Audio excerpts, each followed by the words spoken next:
Perfect. अजीब लग रहा है। जी नहीं, परफेक्ट है सर।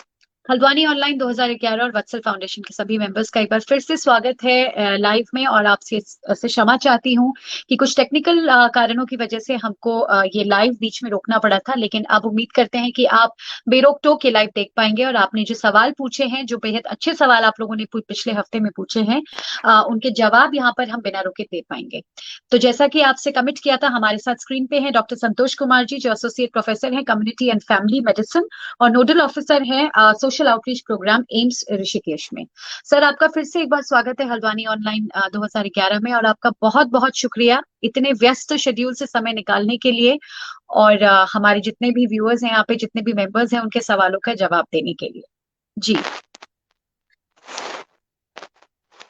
हल्द्वानी तो ऑनलाइन सर। के सभी जी। हल्द्वानी ऑनलाइन के सभी दर्शकों को, उत्तराखंड के सभी दर्शक और विशेषतः कुमाऊं रीजन के जो भी लोग हमें सुन रहे हैं, उन सभी का हार्दिक अभिनंदन और नमस्कार। इसके साथ ही वत्सल फाउंडेशन और श्वेता मासीवाल जी का बहुत धन्यवाद। ये जो प्लेटफॉर्म आप लोगों के सामने उन्होंने तैयार किया है, यह उनकी एक सामाजिक रुचि और सामाजिक सेवा का एक बहुत बड़ा उदाहरण आप प्रस्तुत कर रही हैं। इसके लिए भी आप सब लोग धन्यवाद के पात्र। Thank you so much sir. तो जैसा कि पहला सवाल लोगों ने पूछा था कि एसिम्टोमेटिक कोरोना को लेकर जो भ्रांतियां हैं, जो लोग समझ नहीं पा रहे हैं कि जब लक्षण नहीं है तो क्या उस स्थिति में भी रिपोर्ट पॉजिटिव आने पर कोरोना ही माना जाए, या जो लोग एक दूसरे का जो सोशल मीडिया पर ज्ञान जो बांटा जा रहा है, उस विषय में सर आप क्या कहना चाहेंगे? जी। बहुत अच्छा प्रश्न है। अभी कोरोना के अभी दो पहलू हैं। पहले तो जी। हमारे साथ एक ही बात थी कि कोरोना पॉजिटिव है। तो हम्म। पॉजिटिव है तो पॉजिटिव कोरोना के साथ जो सिम्टम, जो लक्षण आते हैं, वो जैसे कि खांसी है, बुखार है हम्म। और सांस हम्म। फूलना है, मुख्यतः लक्षण यही है। उसके बाद विभिन्न प्रकार के अलग भी लक्षण आ सकते हैं, जैसे कि पेट का खराब होना है, डायरिया जिसे हम बोलते हैं, मुंह का हम्म। स्वाद का जाना है, और हम्म। एनोस्मिया जिसे हम बोलते हैं कि अलग प्रकार की जो स्मेल है आपकी हो जाती है या स्मेल हम्म। नहीं आती। तो ये तो लक्षण हो गए कोरोना वायरस के और कोविड पॉजिटिव सिम्टम्स के। हम्म। ऐसे लक्षण जब होते हैं और उनका टेस्ट हम कराते हैं, अगर वो पॉजिटिव आते हैं तो उनको पॉजिटिव ही हम बोलते हैं। और ऐसे हम्म।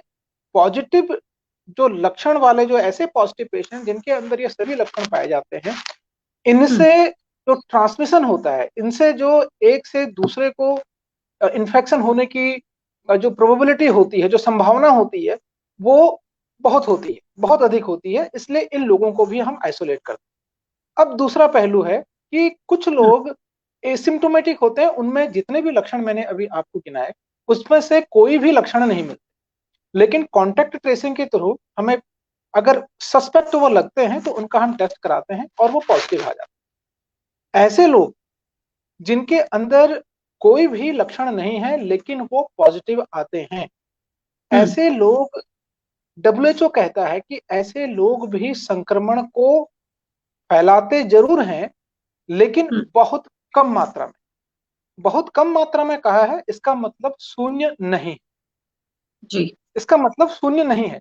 अब इसके इसके एक बहुत ही यहाँ पर एक बहुत ही, जिसे कहते हैं, एक अलग सा पहलू है, एक अलग हम्म। सा अंदाज है इस सिम्टम का। ये कहते हैं, जो हमारे गाइडलाइंस हैं और जो डब्ल्यूएचओ भी है, ये कहता है कि सिम्टम अगर नहीं है और वो हम्म। पॉजिटिव आता है आरटीपीसीआर के थ्रू, तो उनसे हम्म। लक्षण, उससे जो है एक दूसरे को संक्रमण फैलने का जो संभावना है बहुत कम है। दूसरा जी। पहलू यह है कि कैसे मालूम चले कि सिम्टम्स आपको हैं या नहीं। आपको उदाहरण देता जी। हूं। जैसे जी। कि हमने कह दिया कि आपको सिम्टम नहीं है, इसका मतलब ये हम्म। होता है, या चिकित्सक कहता है कि आपको सिम्टम नहीं है, इसका मतलब ये होता है कि आपको कोई भी सिम्टम नहीं। लेकिन कई हम्म। बार ऐसा होता है कि सिम्टम आपको हैं लेकिन आपको इसका अनुभव नहीं होता है। हम्म। आपको इसका अनुभव नहीं होता है। आपको इसका अनुभव नहीं होता है। Am I audible? Am I clear? Yes yes yes, we Yes. Can hear you sir. अगर हम्म। आपको सिम्टम या लक्षण नहीं है या उसका अनुभव नहीं है, दोनों में जरा सा अंतर है। हम्म। मानते हैं कि आपकी इम्यूनिटी बहुत अच्छी है, आपकी नाक बह रही है और आप इसको नजरअंदाज कह रहे हैं।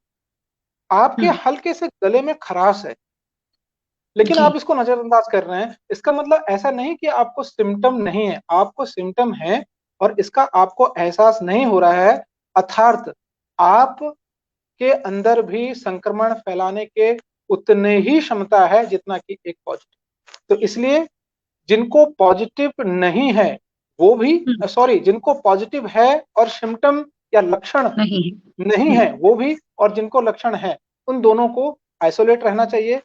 एटलीस्ट 17 दिन तक तो अलग हम उनको रख रहे हैं अभी, जो हम्म। गाइडलाइंस के हिसाब से उनको आइसोलेट रहना जी सर, क्योंकि बहुत केसेस में ये सुना जा रहा है यंगस्टर्स से कि हमको लक्षण नहीं है, उसके बावजूद हमको आइसोलेट क्यों किया जा रहा है। तो ये आपने बहुत इंपॉर्टेंट पॉइंट बताया कि सिम्टम्स ना होने के बावजूद वो संक्रमण फैलाने की क्षमता रखते हैं। ये बात लोगों को गांठ बांध लेनी चाहिए। दूसरा सवाल सर, ऋतु परिवर्तन का ये समय है और गर्मियों में ये बात कही जा रही थी कि कई देशों में ये नहीं फैलेगा, अब कहा जा रहा है कि जाड़ों में ज्यादा फैलेगा। तो जो हमारे हिली एरियाज में लोग रहते हैं उनके सवाल है कि क्या अब डरने का समय आ गया है। हालांकि एज अ डॉक्टर मैं समझ सकती हूँ आपका उत्तर क्या होगा, लेकिन फिर भी ये सवाल आम है कि ऋतु परिवर्तन के साथ कितना और हमको सतर्क रहने की आवश्यकता है। जी। बिल्कुल। ये प्रश्न, जब देखिए, एक सभी दर्शकों को यह जानने की आवश्यकता है कि कोरोना वायरस यह एक नया जी। वायरस है, आप लोगों के जी। लिए भी, और मेडिकल साइंस में भी हम कह सकते हैं कि जिस हिसाब से पेंडेमिक है उस हिसाब से हम बात कर सकते हैं कि एक नया ही है। हम्म। प्रारंभ में ये बात कही जा रही थी कि अगर टेम्परेचर ज्यादा होता है तो टेम्परेचर में इस ये वायरस निष्क्रिय हो जाएगा या उतना संक्रमण नहीं देगा। लेकिन प्राय बीच में पाया गया कि जो ऐसे देश और ऐसे रीजन जहां पर टेम्परेचर अच्छा है वहां पर भी इसका कम्युनिकेशन और यहाँ पर भी इसकी कम्युनिकेबिलिटी देखी गई। एविडेंसेस ये कहते हैं कि बहुत ज्यादा टेम्परेचर में, अगर ये टेम्परेचर होता है और बहुत अधिक टेम्परेचर में इसकी निष्क्रियता होती है। और भी एविडेंसेस की आवश्यकता है इसके लिए। लेकिन ये आवश्यक है कि अगर टेम्परेचर कम होता है तो कम टेम्परेचर में इस वायरस की सक्रियता और बढ़ जाती है, यह है। लेकिन इस वायरस के इतने, इस प्रकार के विभिन्न रूप हैं कि अभी तक हम लोग इस पर पूर्णतः ये नहीं कह सकते और नहीं कह रहे हैं एविडेंसेस के थ्रू भी कि अगर गर्मी बहुत ज्यादा होगी तो ये वायरस जी। तेजी से फैलेगा। लेकिन आपका जो हम्म। प्रश्न है कि जाड़ों के समय में अगर ऑफकोर्स कोई भी वायरस है, इस वायरस की एक्टिविटी जैसे फ्लू हमें होता है, खांसी हम्म। जुकाम सर्दी, यह प्राय सर्दियों के मौसम में ज्यादा देखा जाता है। और इसलिए जी। ज्यादा देखा जाता है कि इस समय में इसके ये इस तरह के जो वायरसेस हैं, फ्लू वायरसेस जो हैं, सक्रिय हो जाते हैं।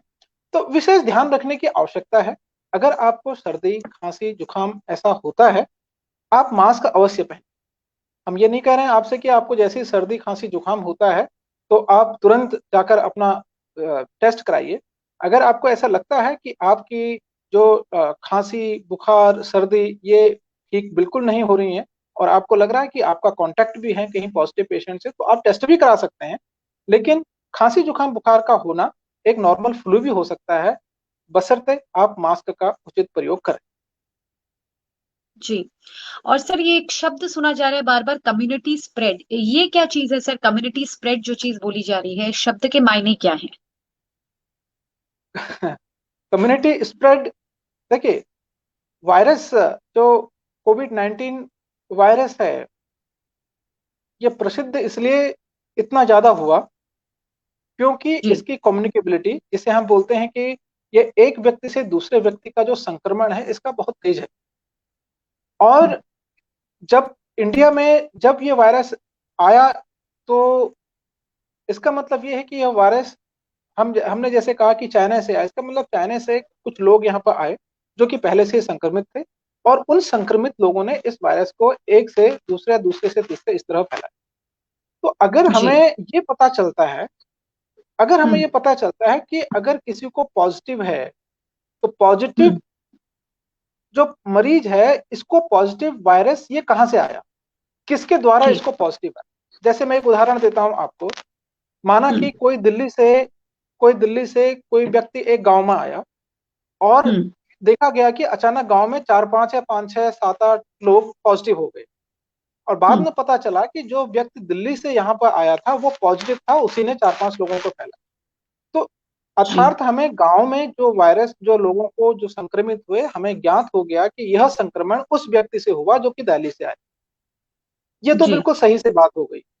अब दूसरी बात यह आती है, जब हम कम्युनिटी स्प्रेड कहते हैं कि जब भी कोई व्यक्ति पॉजिटिव किसी कम्युनिटी में आता है, या हम्म। व्यक्ति या बहुत सारे लोग पॉजिटिव आते हैं और उनका सोर्स हमें नहीं मिल पाता कि ये व्यक्ति हम्म। पॉजिटिव कहां से आए। ना तो कोई दिल्ली हम्म। से आया, ना कोई कहीं से आया, लेकिन अचानक एक ही गांव में, एक ही एरिया में काफी लोग पॉजिटिव हो गए। और जब हमने कॉन्टेक्ट ट्रेसिंग किया और जब हमने पता लगाने की कोशिश की कि ये पॉजिटिव कहां से आया, तो उसका सोर्स हमें मिला ही नहीं। अर्थात जी। अर्थात उसी गांव में या उसी एरिया में वो वायरस आ चुका है, उस हम्म। गांव की हवा में वो वायरस आ चुका है। इसको हम कहते हैं कम्युनिटी स्प्रेड। जी। तो अब हालांकि सर मुझे लगता है समय के साथ साथ जब केसेस की संख्या बढ़ती जा रही है तो कम्युनिटी स्प्रेड ज्यादा शब्द सुनने को भी मिल रहा है, और मैं चाहूंगी कि लोगों से अब वो लोग अवेयर रहें, क्योंकि त्योहारों का समय भी आ रहा है। त्योहारों के साथ साथ सर ये मलेरिया और डेंगू का समय भी गया भी है और अभी चल भी रहा है। तो लोगों का एक आमतौर पे सवाल है कि क्या मच्छरों से या टिक्स से ये वायरस फैलता है? जी। हाँ, आप सभी लोगों को इस चीज को जानना चाहिए कि हम्म। मॉस्किटो और टिक्स या फिर किसी भी प्रकार के जो एनिमल्स है, उससे डेंगू सॉरी उससे कोरोना वायरस के फैलने का कोई भी एविडेंसेस अभी तक नहीं है। और हम्म। नहीं अभी तक ऐसा कोई केस देखने को मिला है कि जिसका संक्रमण इन चीजों से हुआ है। Hmm. Corona virus person to person ही होगा। अगर किसी व्यक्ति को, कोई व्यक्ति अगर पॉजिटिव है, उसी हम्म। से ही यह संक्रमण हो सकता है।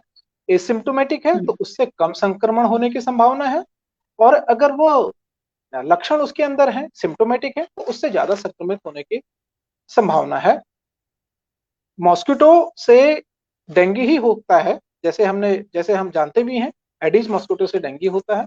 लेकिन कोरोना से हम्म। इसका कोई भी मच्छर या किसी भी प्रकार के एनिमल का कोई अभी संबंध नहीं। नहीं। अंकित राज जी सर एक प्रश्न पूछ रहे हैं कि सीटी स्कैन में पॉजिटिव बोला जाना और कोविड रिपोर्ट में नेगेटिव आना, ये क्या मामला है? कुछ कंफ्यूजन शायद ये हल्द्वानी में किसी पेशेंट को हुआ था। ये लगातार तीसरी बार सवाल पूछ रहे हैं। तो सीटी अच्छा, स्कैन में पॉजिटिव बोले जा रहे हैं और कोविड टेस्टिंग में नेगेटिव है, ये क्या मामला हो सकता है? जी। देखिए, ये जो प्रश्न है, अगर मेडिकल साइंस की तरफ से अगर हम बात करते हैं, तो जी। आरटीपीसीआर, जिसे हम हम्म। पॉलीमरेज चेन रिएक्शन करते हैं, reverse transcriptase polymerase chain reaction, hmm. RT PCR के द्वारा जो भी हमारे पास रिपोर्टिंग आती है, जो हम हम्म। सैंपल लेते हैं, तो हम मानते हैं कि अभी ये मानते हैं कि वो पॉजिटिव है, वो पॉजिटिव हम्म। है। और हम्म। बहुत सारे ऐसे कुछ इसकी काफी अच्छी सेंसिटिविटी होती है कि आपको पता चल जाता है कि आप पॉजिटिव है।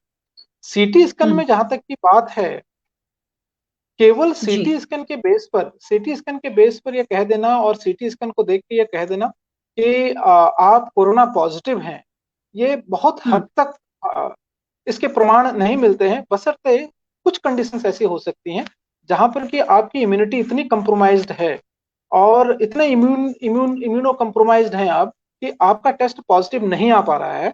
लेकिन उस अगर आपका टेस्ट पॉजिटिव नहीं आता है, तो उस क्षेत्र में भी, उस संदर्भ में भी आपके सीरोलॉजी पॉजिटिव आएगी, आपके इसमें एंटीबॉडीज बहुत ज्यादा बनी होंगी, या हम्म। आपके आपके कोई ना कोई तथ्य, कोई ना कोई इम्यूनोलॉजिकल रिएक्शंस आपके बॉडी में होगा जो कि कोविड-19 की तरफ हमें इशारा करेगा। दूसरी बात है कि सीटी, जी। अब बहुत हम्म। अच्छी बात है जो आपने प्रश्न पूछा, क्योंकि कोरोना में यह देखा गया है कि सीटी स्कैन हमारी जो लंग्स हैं, सबसे क्योंकि इससे का जो कॉम्प्लिकेशन होते हैं, एआरडीएस जिसे हम बात करते हैं, इसमें लंग्स में हम्म। ही सबसे पहले इन्फ्लेमेशन होता है।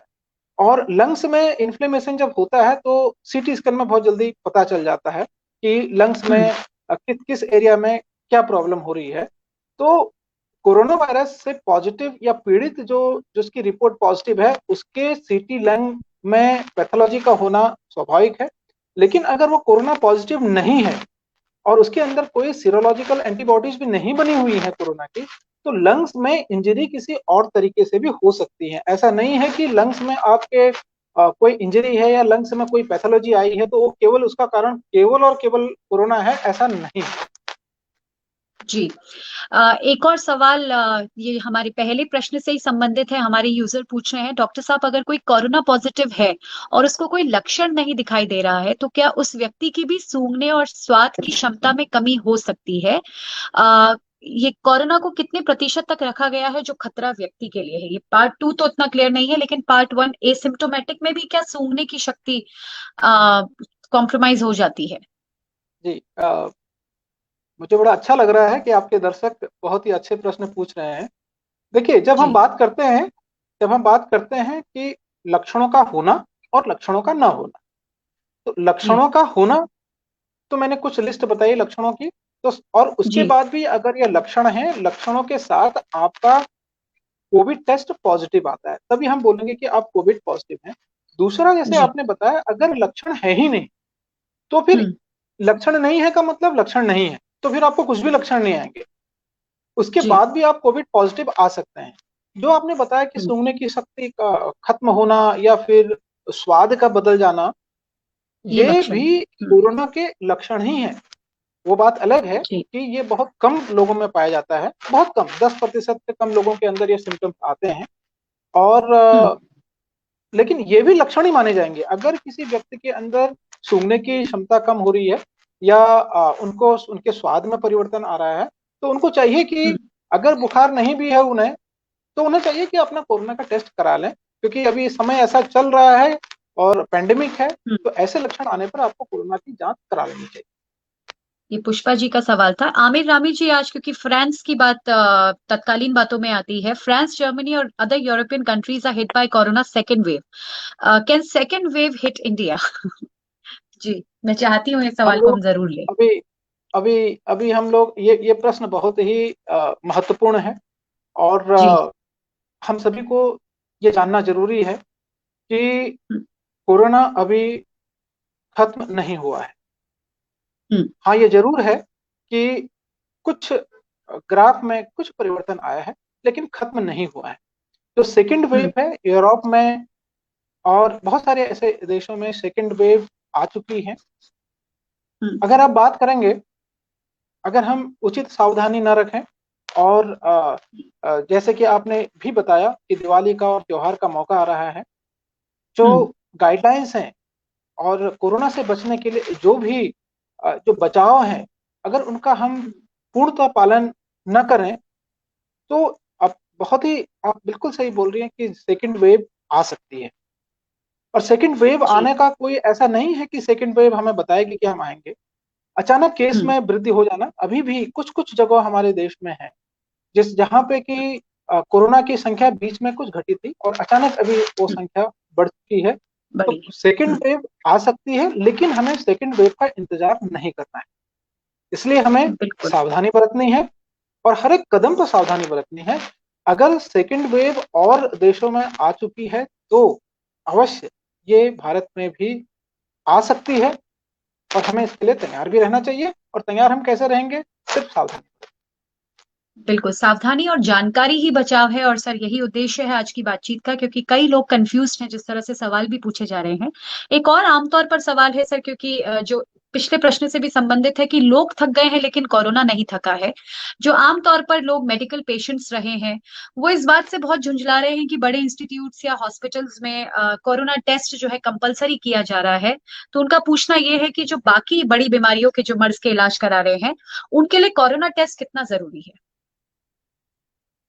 ये काफी अच्छा, जिसे हम बोलते हैं कि एक संवेदना वाला प्रश्न है।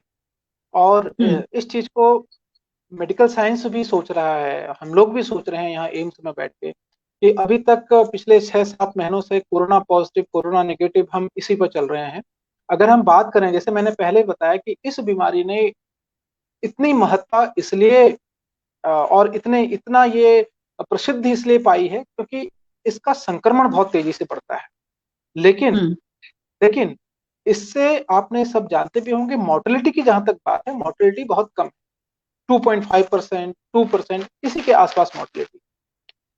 लेकिन इस इसकी बीमारी के तहत हमें यह बीमारी है वो हम जान रहे हैं और इसके बचाव के तरीके भी हमें पता है, लेकिन हमें अन्य बीमारियों को नजरअंदाज नहीं करना चाहिए। आपने बहुत अच्छा पूछा है कि अगर हम हॉस्पिटल में जाते हैं तो कोरोना हम्म। टेस्ट इसलिए कराया जाता है कि ठीक है, अगर कोई बहुत बड़ा प्रोसीजर है आपका, अगर एक सिंपल कंसल्टेशन आपको करना है, आपको एक बात करनी है, तो चिकित्सक और अपने बीच में आप 2 मीटर का दूरी रख के, मास्क पहन के आप अपनी बातें कह सकते हैं।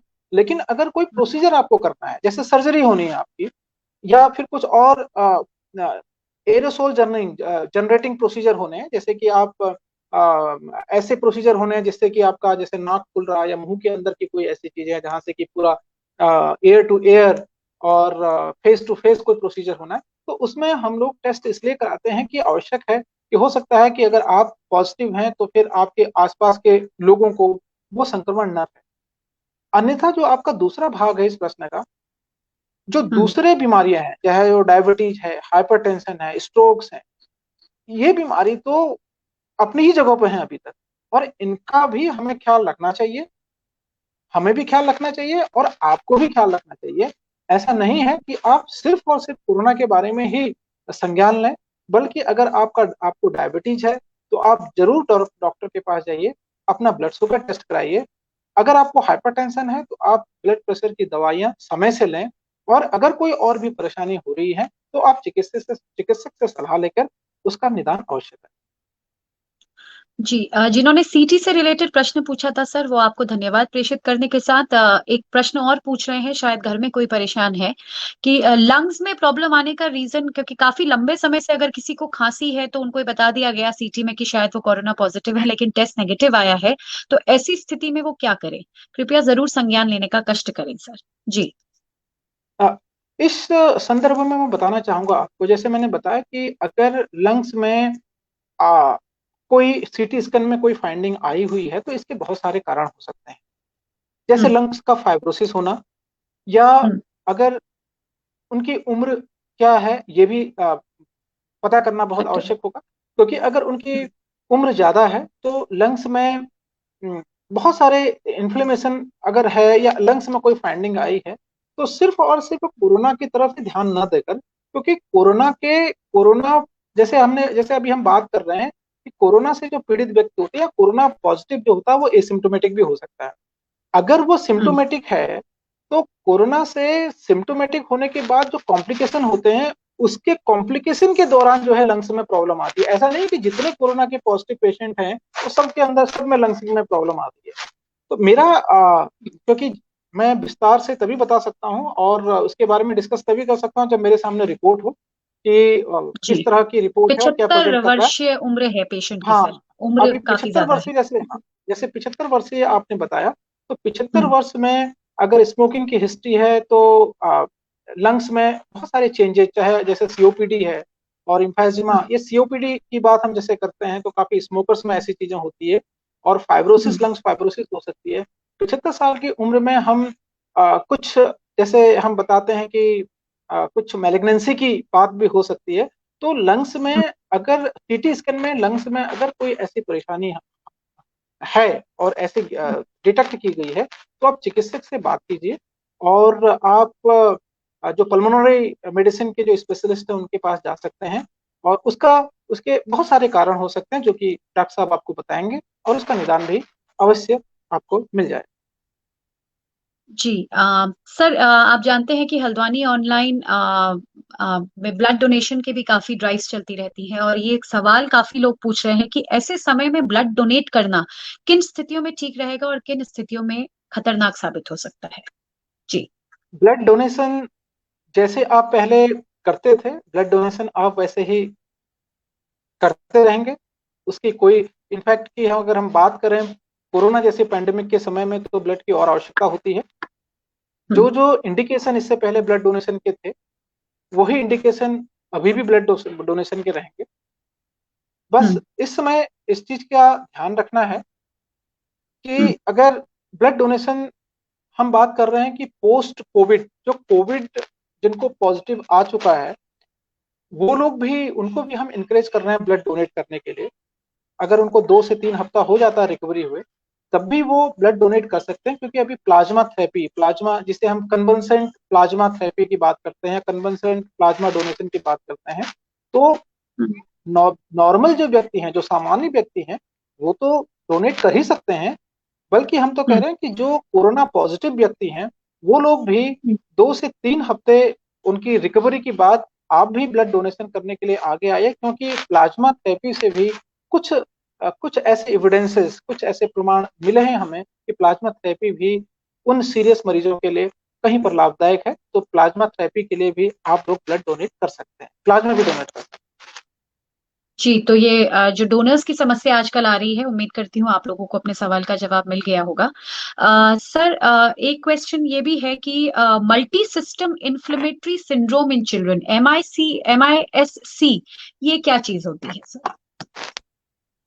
हैं। मल्टी इन्फ्लेमेटरी सिस्टमेटिक जो सिंड्रोम होता है, हम्म, ये सिंड्रोम बहुत ही रेयर है, और हम्म, लेकिन एक बहुत ही मुझे अच्छा लगा जिस भी व्यक्ति ने ये प्रश्न पूछा है, हम्म, क्योंकि मुझे लगता है कि ये व्यक्ति काफी पढ़ते हैं कोरोना के बारे में, और पढ़ना भी चाहिए, पढ़ना भी चाहिए। हम्म, जी, अ, जो मल्टी इन्फ्लेमेटरी सिस्टमेटिक जो सिंड्रोम है, ये हम्म, बच्चों में प्राय देखा गया है, और ये उन बच्चों में देखा गया है जिनको कि कोरोना हो जाता है।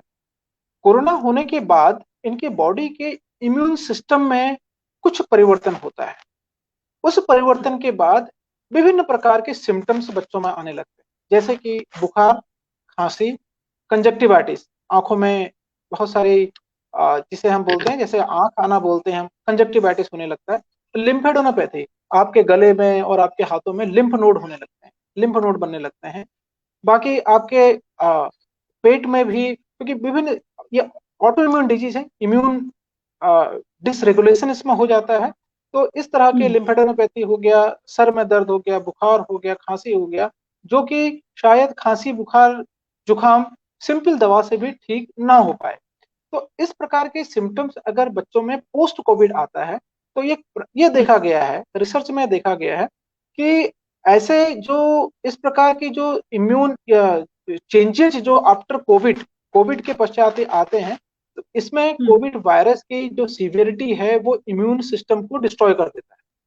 लेकिन आपको घबराने की आवश्यकता नहीं है, क्योंकि यह अभी मेरी नॉलेज में इंडिया में तो नहीं है, कुछ देशों में यह देखा गया है, और बहुत ही कम है, बहुत ही कम है, रेयर है।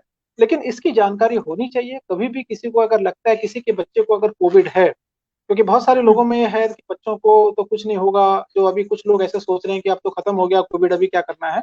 तो हम्म, ये जब भी कोविड पॉजिटिव किसी को होता है, तो उसके बाद भी कुछ सिम्टम्स रह जाते हैं, जिसे हम बोलते हैं कि पोस्ट वायरल सिंड्रोम, और जिसे हम बात करते हैं कि जैसे इसी में आपने बताया कि मल्टी इन्फ्लेमेटरी जो सिंड्रोम होता है बच्चों में, उस वायरस के प्रभाव से ही ये होता है। तो ये लक्षण इसमें देखे जाते हैं, तो हमें ध्यान रखना चाहिए। हमें पता होना चाहिए कि जिन बच्चों को अगर कोविड पॉजिटिव आया हुआ है, तो उनके अंदर इस प्रकार के लक्षण तो नहीं आ रहे हैं। और मैं आपको ये भी बताना चाह रहा हूँ कि इसमें इतने घबराने की आवश्यकता नहीं है, यहाँ पे बहुत कम है, बहुत रेयर है, तो शायद इंडिया में हम्म, अभी देखा भी नहीं। जी। जी। दूसरा सवाल भी कुछ कुछ इसी से रिलेटेड है सर। ये लाइव किसी ने पूछा है कि जिस तरह बाकी बीमारियों में स्टेजेस होती हैं, क्या कोरोना में भी कोई स्टेजेस होते हैं, खतरनाक के या सिंपल लेवल के, या कुछ स्टेजेस है कुछ इस तरह से, जब कि लोगों को सावधान होने की आवश्यकता है? जी। देखिए, इसमें क्या है, सिंपल सी बात है। अगर आपको हम्म, पॉजिटिव है, तो फिर आप पॉजिटिव हैं, और निगेटिव हैं तो निगेटिव हैं। हम्म, दूसरा, अगर आप पॉजिटिव हैं, तो आपको सिम्टम हो भी सकता है, आपको सिम्टम नहीं भी हो सकता है। हम्म, आपको सिम्टम्स हैं, अगर माइल्ड टू मॉडरेट सिम्टम्स हैं, हल्के, अगर हल्का खांसी जुकाम है आपको, तो आप घर में ही आइसोलेट हो सकते हैं, और 17 दिन तक आपको घर में रहना है, और उसके बाद अपनी ड्यूटी रिज्यूम आप कर सकते हैं। हम्म, अगर आप सिम्टम नहीं भी हैं, लेकिन आप पॉजिटिव आए हैं, तब भी आपको घर में ही रहना है 17 दिन तक, उसके बाद आप अपना ड्यूटी रिज्यूम कर सकते हैं। दूसरी बात है कि स्टेजेस की बात। हम्म, कोरोना में अगर आपके सिम्टम्स बहुत ज्यादा सीवियर होता है, सबसे पहले सीवियरिटी की ओर हम तब जाते हैं जब आपकी SpO2 जो है, पार्शियल प्रेशर ऑफ ऑक्सीजन जिसे हम बोलते हैं, जिसे जी। आप पल्स ऑक्सीमीटर से जिसको देखते हैं, वो 95 या 94 से नीचे आता है। तो अगर हम्म। ये 94 से अगर नीचे आ जाता है आपके ये, तो इसका मतलब समझते हैं कि हम, हाँ, अब आप मॉडरेट लेवल में जा रहे हैं, या इसकी सीवियरिटी कुछ ज्यादा है और आपके लक्षण के अनुसार। जब आप हम्म। फिर, अगर आपके लक्षण बहुत ज्यादा सीवियर होते हैं कि आपको सांस लेने में बहुत ज्यादा तकलीफ हो रही है और आपका एसपीओ2 बहुत कम आ रहा है, तब आपको एडमिट किया जाता है। तो इसके स्टेजेस एज सच ऐसे नहीं है, लेकिन जब एडमिट हो जाते हैं तो उसके बाद कॉम्प्लिकेशंस आपके फिर आते रहते हैं। तो उस कॉम्प्लिकेशंस के बाद में स्टेजेस हम कर सकते हैं, लेकिन एज सच स्टेजेस पहले कुछ नहीं है कि आपको कोरोना पॉजिटिव होने के बाद पहले कोई स्टेजेस 1 2 3 होगा, नहीं। अगर पॉजिटिव तो फिर आप पॉजिटिव हैं, आपको जो गाइडलाइंस है भारत सरकार द्वारा दी गई उसका पालन करना। जी। इसीलिए सर हम लोग बार बार लोगों से कह रहे हैं कि एक ऑक्सीमीटर में जरूर इन्वेस्ट करें, ताकि आप बार बार बेवजह भी डॉक्टर्स के पास जाने से बचें और घर पर भी मरीज का जो है ख्याल रख सकें। आ, ये एक आम तौर पर सवाल पूछा जा रहा है सर कि क्या कि people with disabilities at higher risk, या जो प्री एग्जिस्टिंग कंडीशंस जिनकी हैं, क्या वो हायर रिस्क पर हैं? जी। अगर हम बात करते हैं कोमॉर्बिडिटीज की, तो ये प्रायः पहले से ही कहा जा रहा है, और ये हम्म। सच भी है कि जिसमें कोमॉर्बिडिटीज है। कोमॉर्बिडिटीज मतलब डायबिटीज, हाइपरटेंशन और कैंसर के मरीज, इन मरीजों में बिकॉज इम्यूनिटी बहुत जरा सा कम हो जाती है। तो इम्यूनिटी बहुत कम होगी तो ये मरीज, इसीलिए इनको हाई रिस्क हम बात करते हैं, कि कहते हैं कि ये लोग हाई रिस्क में हैं। इम्यूनिटी जिन लोगों की कम होगी उनमें यह संक्रमण जल्दी होने की संभावना होती है, और इसी में कॉम्प्लिकेशन, जो स्टेजेस की बात कर रहे थे वो, इसी में कॉम्प्लिकेशन भी बहुत ज्यादा होने का संभावना रहती है। जहां तक हम्म। बात है डिसेबिलिटी, डिसेबिलिटी बहुत तरीके की डिसेबिलिटी होती है। हम्म। और डिसेबिलिटी अगर डायबिटीज की वजह से, अगर आपको डायबिटीज है और डायबिटीज की वजह से आपका रेटिनोपैथी हुआ है, उसके बाद आपका विजन लूज हो गया है, लेकिन डायबिटीज आपकी बात है, तो आप अगर डिसेबल इसकी वजह से हो रहे हैं, तो आप बिल्कुल आप हाई रिस्क में हैं। आपको सतर्क रहना चाहिए। लेकिन डिसेबिलिटी का मतलब ऐसा नहीं है कि अगर माना किसी को फिजिकल डिसेबिलिटी है किसी भी हिसाब से, तो उनको लक्षण जैसे कि जैसे सामान्य लोगों को है, वो भी उसी रिस्क में आते हैं। 60 साल से ऊपर, इसलिए बार बार गाइडलाइंस में आता है कि प्रेग्नेंट लेडी और जीराट्रिक एज ग्रुप, जो वृद्ध लोग हैं 60 साल से ऊपर जितने भी हैं, उनको सावधानी बरतनी चाहिए। तो इसीलिए कहते हैं हम्म। कि यह ग्रुप जो है काफी हाई रिस्क माना जाता है। तो एज सच डिसेबिलिटी या डिपेंड करता है कि किस तरह की डिसेबिलिटी है और वो किस तरह की रिस्क में आती है। जी। आमतौर पर कहते हैं सर कि मुसीबत बताकर नहीं आती, और एक सवाल लोगों को ये लगता है कि हमें कभी कोरोना नहीं होगा। लेकिन एक सवाल जो मैं चाहती हूँ, जो किसी ने पूछा भी है और लोग इस दिशा में सोचें, कि अचानक घर में किसी को कोरोना अगर हो जाए, एक मेंबर को, तो ऐसे में क्या करना चाहिए? क्योंकि कई बार उस वक्त समझ में नहीं आता है त्वरित कार्रवाई क्या की जाए। जी। ये बहुत अच्छा प्रश्न है, और इसके बाद अगर लोग इसको देखें तो वो इस चीज को समझ पाएंगे बड़े अच्छे से। हो सकता है जी। जो आपने ये प्रश्न पूछा, ये संभव है कि अचानक कोई बाहर से आ रहा है, आप ही के परिवार का कोई हो सकता है, और हम्म। उसका टेस्ट हुआ, और टेस्ट होने पे वो पॉजिटिव आ गया। इसलिए इसके एक कदम अगर हम पहले जाएं, जिसमें कि बार हम्म। बार ये कहा जाता है कि मास्क पहने रखें, सावधानी बरतें। तो अगर कोई व्यक्ति आप बाहर से आ रहा है आपके घर के अंदर, तो ये हम्म। आपको सुनिश्चित करना होगा कि वो मास्क पहने हैं या नहीं पहने। अभी हमारे पास एक सशक्त जो हथियार है वो मास्क है, क्योंकि वैक्सीन अभी आई नहीं हुई। तो मास्क एक हम्म। सशक्त हथियार है। उसको अगर हम अपनाएंगे तो इस तरह की जो परिस्थितियां आएंगी वो हमें ज्यादा परेशान नहीं कर पाएंगी। जैसे कि आपने बताया कि अगर हम लोग 2 मीटर की डिस्टेंस आपस में रखते हैं और मास्क हम्म। का प्रयोग कर रहे हैं, और अगर आपको पता चला कि कोई पॉजिटिव आ गया है आपके इर्द गिर्द भी, आपने तो हम्म। परिवार की बात पूछी है, परिवार की बात में जरा सा कुछ देर में आके अगर मैं कहता हूँ कि आपके इर्द गिर्द आपके जो दोस्त हैं और आपका कोई ग्रुप है उसी में कोई पॉजिटिव आ गया है, तो उसमें हम्म। कॉन्टेक्ट जब ट्रेसिंग होगी तो आपका नाम भी वो बताएगा कि मैं उसके साथ था। लेकिन अगर आपने मास्क पहना है और उचित दूरी बनाई हुई है, तो आपको संक्रमण फैलने की जो संभावना है बहुत कम होगी। बहुत कम होगी। उसी प्रकार से अगर परिवार में कोई व्यक्ति बाहर से आ रहा है और उसने मास्क पहना है और उसके आने पर आप लोगों ने भी मास्क पहना है, उससे बातचीत करने में, उससे हाल-चाल पूछने में आपने भी अगर मास्क का प्रयोग किया है और उचित दूरी बनाई है, अगर पॉजिटिव आ भी जाता है तब भी आप में संक्रमण होने की संभावना बहुत कम हो। तीसरा पॉइंट ये है कि हो सकता है आपको पता ही नहीं और आपने सभी चीज ये आपने ध्यान में नहीं रखी और अचानक कोई पॉजिटिव आ गया, तो घबराने की कोई आवश्यकता नहीं है। घबराना हम्म। बिल्कुल नहीं है। जैसे ही आपको पता चलता है कि आपके परिवार में कोई पॉजिटिव है, उस पॉजिटिव अभी तो देखिए गाइडलाइंस क्या है कि अगर पॉजिटिव है, पहले तो जब ये शुरू हुआ था तब हम कहते थे कि जो भी पॉजिटिव होगा उसको तुरंत अस्पताल ले जाएँ। अभी अगर हम्म। पॉजिटिव है और उसके अंदर बहुत ज़्यादा सिम्पटम ऐसे नहीं है, हल्का हम्म। खांसी, जुकाम, बुखार है, लेकिन वो ये है कि स्टेबल है, वो अपने घर में रह सकता है, तो घबराने की कोई आवश्यकता नहीं है। उसको आप मास्क दीजिए, हो सकता है तो मेडिकल मास्क दीजिए, N95 मास्क दीजिए, एक अलग से कमरा जहाँ पर कि बाथरूम और टॉयलेट अलग हो, उसको वहाँ हम्म। रखिए, अच्छा वेंटिलेशन हो उस कमरे में और उससे आप 2 मीटर की दूरियाँ बनाइए और उसके कमरे में 17 दिन तक ना, जब तक कि बहुत प्रॉब्लम सीवियर नहीं होती है, उससे आप फ़ोन पे बात कर सकते हैं। उससे उनसे आप आराम से आत्मीय संबंध रख सकते हैं फ़ोन के थ्रू। उन्हें आप भोजन प्रदान कीजिए, बस उनके नज़दीक ना जाएँ, इसमें भी घबराने की आवश्यकता नहीं है और ऐसा हुआ है जैसा आपने प्रश्न पूछा है, परिवार में अगर पॉज़िटिव आज आता भी है, उस घर में अलग से फैसिलिटी होनी चाहिए, अलग से कमरा होना चाहिए कि जहाँ पर वो पॉज़िटिव पर्सन रह सकता है और उचित जो हमारे जो गाइडलाइंस हैं, जो उचित हमें बचाव के जितने भी चीज़ें लेना है, मास्क पहनना है, सैनिटाइज़र है, उसका आप उचित उपयोग कर सकते हैं। जी। एक सवाल है, does having seasonal allergies increase my risk of contracting कोविड-19 और हैविंग मोर सिवियर सिम्टम्स अगर मुझे कोविड-19 होता है, तो एलर्जीज से इसका कुछ रिएक्शन, कुछ कनेक्शन है क्या सर? ऐसा कुछ सीजनल भी नहीं है। एलर्जीज। जी नहीं, ऐसा हम्म। कुछ नहीं है। अगर आपको एलर्जी है और आपको फ्लू है, पहले से ही है, क्योंकि अभी तो क्या है कि अगर किसी को खाँसी भी होती है, तो लोग कहते हैं कि हो सकता है इसको कोरोना है। तो बट ऐसा नहीं है। अगर आपको सीज़नल एलर्जी है, बहुत पुरानी एलर्जी है और ठंड में आपकी एलर्जी यूजुअली बढ़ जाती है, तो आपको चाहिए कि आप मास्क पहनें। क्योंकि अगर दूसरा व्यक्ति आपको कहता भी है और कि आप दूसरे व्यक्ति को ऐतराज़ हो सकता है, बिकॉज़ आप अगर खाँसेंगे या छींकेंगे, तो इसलिए आप मास्क पहन के रखिए।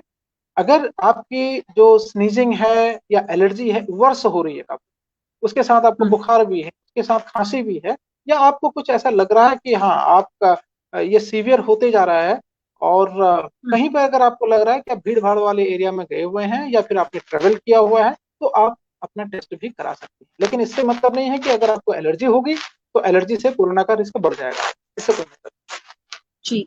ऐसी कोई दवाई है जो कोरोना अगर आपको है और घर पर आप इलाज ले रहे हैं, तो कोई ऐसी दवाई है जो आपको बिल्कुल नहीं लेनी चाहिए कोरोना के वक्त? ये भी एक हाँ, सवाल किसी ने पूछा। कोरोना के वक़्त आप कोई भी ऐसी दवा ना लें। Self medication could be dangerous. ऐसी हम्म। कोई भी दवा नहीं है हमारे पास मेडिकल साइंस के अंदर कि जिसमें आप ये एविडेंस दे सकते हैं और ये प्रमाण दे सकते हैं कि उसको खाने से कोरोना नहीं होगा। ऐसा कुछ नहीं है। और अगर आपको कोरोना हो भी जाता है, तो कोरोना होने के बाद भी जो नज़दीकी स्वास्थ्य केंद्र हैं या फिर राज्य का स्वास्थ्य विभाग है, आपसे संबंध करेगा और कौन-सी मेडिसिन आपको चाहिए या कौन-सी मेडिसिन आपको प्रिस्क्राइब करनी चाहिए, वो एक चिकित्सक के परामर्श के अनुसार ही होगा। कोई भी मेडिसिन आप अपने आप से ना लें और ना ही वो कोरोना के लिए प्रमाणित है। जी। क्या खाने पीने से या फूड एंड वाटर यानी कि सीवरेज सिस्टम से कोरोना फैल सकता है? ये आमतौर पर लोग पूछते हैं, वेजिटेरियन नॉन वेजिटेरियन खाने वाले। ये सवाल हमसे बहुत बार पूछा जाता है जी। अभी तक कोई भी ऐसा प्रमाण नहीं है, जिससे कि हम कह सकते हैं कि खाने से या पीने से और प्रारंभ में कुछ ऐसी बातें हुई थी कि नॉनवेज नहीं खाना चाहिए, लेकिन कोई भी हम्म। प्रमाण हमारे पास नहीं है अभी कि खाने से या फिर वेजिटेरियन या नॉन वेजिटेरियन खाने से कोरोना फैलेगा या इसका अ, रिस्क बढ़ सकता है या इसका संक्रमण बढ़ सकता है, ऐसी कोई भी नहीं है। बशर्ते मैं ये कहूँगा आप लोगों से कि अच्छा खाना खाइए और अच्छा हम्म। अगर आप खाना खाएँगे तो आपकी इम्यूनिटी अच्छी रहेगी और अच्छे खाना खाने से ही इम्यूनिटी अच्छी रहेगी तो संक्रमण होने की संक्रमण होने से संभावनाएं कम हो आप जाती बच सकते हैं और संभावना कम हो सकती है। तो आप अच्छे से खाइए, इससे कोई है। चिंता की बात नहीं है कि कोरोना इससे हो सकता एक सवाल, क्योंकि रीलैप्स को लेकर है कि यूएसए में जो मीडिया में हम लोग देख रहे हैं कि काफी सारे पेशेंट्स, या चाइना में भी ये बात उठी थी कि जिनको क्योर कर दिया गया था वो दोबारा से उनको पॉजिटिव हुआ। ऐसा क्यों हुआ और क्या ऐसा इंडिया में भी हो रहा है? जी। है। इंडिया में अभी इसके कुछ केसेस हैं, ऐसे आए हैं, लेकिन पूर्णतः उसको हम नहीं कह सकते हैं कि ये री इन्फेक्शन था या नहीं। हाँ, बहुत सारे केसेस ऐसे हैं कि जिसमें री इन्फेक्शन हो रहा है। कुछ जगहों पे स्टडीज में देखा गया कि 48 डेज के बाद फिर री इन्फेक्शन हुआ। री इन्फेक्शन होने का कारण यह है कि पहली बार जब उसको इन्फेक्शन हुआ, तो पहली बार इन्फेक्शन होने पर उसके बॉडी में जो इम्यून सिस्टम है, जो एंटीबॉडीज हैं, वो उस लेवल तक नहीं बनी। अर्थात जी। अगर बॉडी के अंदर पहली बार इन्फेक्शन होने से पूर्णतः एंटीबॉडीज अगर बन जाएंगी, तो शायद दोबारा इन्फेक्शन होगा तो उससे उससे लड़ने की ताकत होगी। ये ऐसा देखा हम्म। गया है, कुछ रिसर्च, कुछ स्टडीज ऐसी कहती हैं कि अगर पहली बार इन्फेक्शन होने पर एंटीबॉडीज बॉडी के अंदर उतना पूर्णतः नहीं बनती है, जो प्रतिरोधक क्षमता जिसे हम कहते हैं उस वायरस के लिए इतनी अच्छी तरह विकसित नहीं होती है, तो फिर दोबारा इन्फेक्शन होने के चांसेस रहते हैं। लेकिन हाँ, इस प्रश्न के माध्यम से मैं आप सभी लोगों को बताना चाहूंगा कि हाँ, कुछ लोग ये ना समझें कि उनको एक बार अब कोरोना हो गया है तो उन्होंने बहुत बड़ी विजय प्राप्त कर ली और उनको अब हम्म। दोबारा नहीं हो सकता। अब वो मास्क भी नहीं पहनेंगे क्योंकि उनको एक बार हो गया तो कभी नहीं होगा। ऐसा बिल्कुल नहीं है। हाँ, आपको दोबारा भी कोरोना हो सकता है। जी। अब मास्क और सैनिटाइजर हमारी लाइफ का प्रोटोकॉल का एक हिस्सा बन गए हैं, तो कई लोग क्योंकि ये आर्थिक तंगी का भी समय है, कई लोग जो बाजार से सैनिटाइजर नहीं खरीदना चाहते वो पूछते हैं कि क्या हम घर पर ही मास्क और सैनिटाइजर बना सकते हैं? जी। श्वेता जी, ये बहुत ही अच्छा प्रश्न आपने पूछा है। और हम्म। आपने देखा होगा, प्रारंभ में तो सैनिटाइजर इतना बिकना शुरू हो गया था कि बाजार में मिलना ही बंद हो गया था सैनिटाइजर। जी। आप बिल्कुल भी इस चीज की चिंता ना करें, और मैं दर्शकों को बताना चाहता हूं कि सैनिटाइजर उतना ही इफेक्टिव है जितना कि हम घर में जाके साबुन से हाथ धुलते हैं। ये बात हम्म। आप लोग बांट पाते हैं। लेकिन क्या है अंतर, क्या है अंतर? सिर्फ इतना है कि जब हम साबुन से हाथ धुलते हैं तो हम्म। कम से कम रगड़ रगड़ के हाथ धुलें 40 सेकंड तक। जी। जैसे हम टीवी में भी देखते हैं हाथ धुलने के तरीके बताए हैं, तो साबुन से हम्म। भी अगर हम हाथ धुलते हैं तो 40 सेकंड तक हाथ को धुलिए। और अगर हम सैनिटाइजर से हाथ धुलते हैं तो सिर्फ 20 सेकंड तक हमें बताया गया है कि आप 20 सेकंड में हाथ धुलेंगे तो ठीक हो जाएगा। लेकिन ऐसा कुछ हम्म। भी नहीं है कि सैनिटाइजर ही काम करेगा और साबुन से हाथ हम धोएंगे तो वो काम नहीं करेगा। आप 40 सेकंड तक साबुन से अच्छी तरह हाथ धोइए, आपको सैनिटाइजर की कोई आवश्यकता नहीं है। सैनिटाइजर तब है जब आप कहीं बाहर दूर जा रहे हैं, गाड़ी में जा रहे हैं कहीं, आपको आपको ऐसा लगता है कि आप बहुत स्थानों पर टच कर रहे हैं, हो सकता है कि हम्म। आपको पानी ना मिले, उसमें आप एक सैनिटाइजर की छोटी सी रख सकते हैं कि आप ऑन ट्रेवल या ऑन द वे उसका प्रयोग कर सकते हैं। अन्यथा अगर आप घर में हैं तो सैनिटाइजर की कोई भी ऐसी आवश्यकता नहीं है। आप साबुन से हाथ धुलिए और स्वस्थ रह सकते जी। एक सवाल ये भी है कि क्या आम फ्लू जो सीजनल फ्लू है, क्योंकि ये बदलता हुआ मौसम है, और कोरोना एक साथ हो सकता है? हैं। बिल्कुल हो सकता है। बिल्कुल हो सकता है, क्योंकि कोरोना तो किसी भी प्रकार से, अगर आप सावधानी नहीं ले रहे हैं, आप मास्क का प्रयोग नहीं कर रहे हैं, आप जो स्टैंडर्ड गाइडलाइंस है उनका फॉलो नहीं कर रहे हैं, तो आपको चाहे फ्लू हो, चाहे आपको डायबिटीज हो, चाहे आपको कुछ भी हो, आप नॉर्मल आदमी को जिसको कुछ नहीं है उसको भी कोविड हो सकता है। तो आपको फ्लू है तो आपको बिल्कुल हो सकता है। तो इसलिए चाहिए कि आप मास्क पहनिए, और जो हमें जो सावधानी बरतनी चाहिए वो सावधानी आप बरतें। बिल्कुल सर, आप काफी चिंतित रहते हैं कुमाऊं रीजन के पेशेंट्स का, जितने रेफरल्स होता है आपका उसमें एक बहुत बड़ा सहयोग रहता है लोगों को लाने में। लेकिन आमतौर पर मैं ये देखती हूँ कुछ लोगों के सवाल ओपीडी से रिलेटेड हैं। एक तो एम्स की ओपीडी क्या आप खुल गई है सामान्य तौर पर, ये सवाल काफी लोगों ने हमसे पूछा। और दूसरा ये जो मैं चाहती हूँ कि आप स्वयं लोगों को बताएं कि एम्स एक बड़ा इंस्टीट्यूट है, वहां आने के कुछ प्रोटोकॉल्स होते हैं, स्क्रीनिंग वगैरह की जो प्रक्रिया हम जानते हैं, क्योंकि कई बार पेशेंट को लगता है कि बस और बहुत जाहिर है कि संवेदनाएं आदमी की अपने पेशेंट के साथ जुड़ी होती है, और हमको भी बोला जाता है लाइन में लगे हैं, थोड़ा जल्दी करवा दीजिए। इस तरह की चीजों से हम दो चार होते हैं। तो ये प्रोटोकॉल क्या रहता है एम्स में अगर इलाज के लिए आना है हायर सेंटर, और क्या एम्स की ओपीडी अब आम लोगों के लिए भी खुल गई है? जी। श्वेता जी, मैं बताना चाहूंगा कि मुझसे भी ज्यादा चिंतित आप रहती हैं, और हम दोनों चिंता वाले व्यक्ति मिल गए हैं। और हम पूरी कोशिश करेंगे, और कोशिश करते भी हैं कि हर सुविधा आप लोगों तक पहुंचे। जहां तक हम्म। एम्स की बात है, एम्स की ओपीडी खुल चुकी है। अ, हम्म। हम लोग अभी तक कोरोना के मरीजों को देख रहे थे, अभी भी कोरोना के मरीज हैं, लेकिन जी। ओपीडी अब आम लोगों के लिए खोल दी गई है। इसके अलावा हम्म। आप जब एम्स ऋषिकेश की वेबसाइट में जाएंगे, तो उसमें हम्म। टेलीमेडिसिन का एक आपको एक दिखेगा, एक टेलीमेडिसिन का कॉर्नर। उसमें कुछ नंबर दिए हुए हैं। अगर आप हम्म। किसी विशेष बीमारी के बारे में अपॉइंटमेंट लेना चाहते हैं, हम्म। या फिर कुछ इस तरह के प्रश्न पूछना चाहते हैं, तो आप उस ओपीडी, उस टेलीमेडिसिन के नंबर में, जिसमें कि हमारे चिकित्सक बैठते हैं, उनसे प्रश्न पूछ लीजिएगा। उनसे अपॉइंटमेंट भी ले सकते हैं कि हमें कब आना चाहिए और कैसे आना चाहिए। तो दूरभाष के माध्यम से ही आप एम्स तक पहुंच सकते हैं और अपना अपॉइंटमेंट भी ले सकते हैं। जहां तक बात है कि एम्स ऋषिकेश में लाइन लगने की बात, अगर आप पहले से अपॉइंटमेंट लेके आ रहे हैं, तो हम्म। जो एम्स अखिल भारतीय आयुर्विज्ञान संस्थान है, यहाँ के हम्म। निदेशक पद्मश्री प्रोफेसर रविकांत जी ने अपने भरसक प्रयासों से इस संस्थान को उत्तराखंड के लिए एक वरदान साबित किया हुआ है। तो हम्म। हमारे पास इसमें चिकित्सक भी काफी हैं। तो ऐसा हम्म। नहीं देखा जाता कि किसी को नंबर न मिले। हाँ, धैर्य हम्म। की जरूरत जरूरत है। अगर आप यहाँ पर आए हुए हैं, तो हो सकता है कि आपको जरा इंतजार करना पड़े, लेकिन आपको उच्च कोटि की स्वास्थ्य सुविधाएं यहाँ पर मिलेंगी। हमारे और हमारे जो निदेशक महोदय हैं, उनकी पूरी ये कोशिश रहती है कि यहाँ पर जो नेशनल लेवल में, जो पूरे हिंदुस्तान में, या इनफैक्ट जो इंटरनेशनल लेवल में भी जो सुविधाएं दी जा रही हैं, वो सुविधा यहाँ पे हैं, और उन सुविधा का लाभ आप प्राप्त कर सकते हैं। जी। आज का जो ये लाइव था डॉक्टर साहब, आप जानते हैं क्योंकि ये पहला लाइव था, तो हम चाहते थे कि आमतौर पर क्वेश्चंस को जनरलाइज किया जाए, लेकिन आगे जो हम लोगों की प्लानिंग है, वैसे आपने टेलीमेडिसिन के बारे में बताया, और ये एक बहुत अच्छी शुरुआत है सर की, आप लोगों के तमाम लोगों की जो बैठकर वहां पर लोगों के बारे में इतना सोच रहे हैं। डिस्टेंस चाहे क्वेश्चंस की बात हो या सवाल हैं, शंकाएं हैं लोगों की, आगे क्योंकि आप वत्सल और हल्द्वानी ऑनलाइन के शुभचिंतक भी हैं, कुमाऊं के बारे में आप काफी सोचते हैं, आगे जो हम लोगों का प्रोग्राम रहेगा जो विशेष बीमारियों को लेकर रहेगा, मैं चाहती हूँ, क्योंकि हम लोग कई बातें कहते हैं लोगों से, लेकिन जब वो आपसे आती हैं तो लोगों का भरोसा बैठता है कि मेडिकल फ्रेटर्निटी यहाँ लोगों के लिए मौजूद है।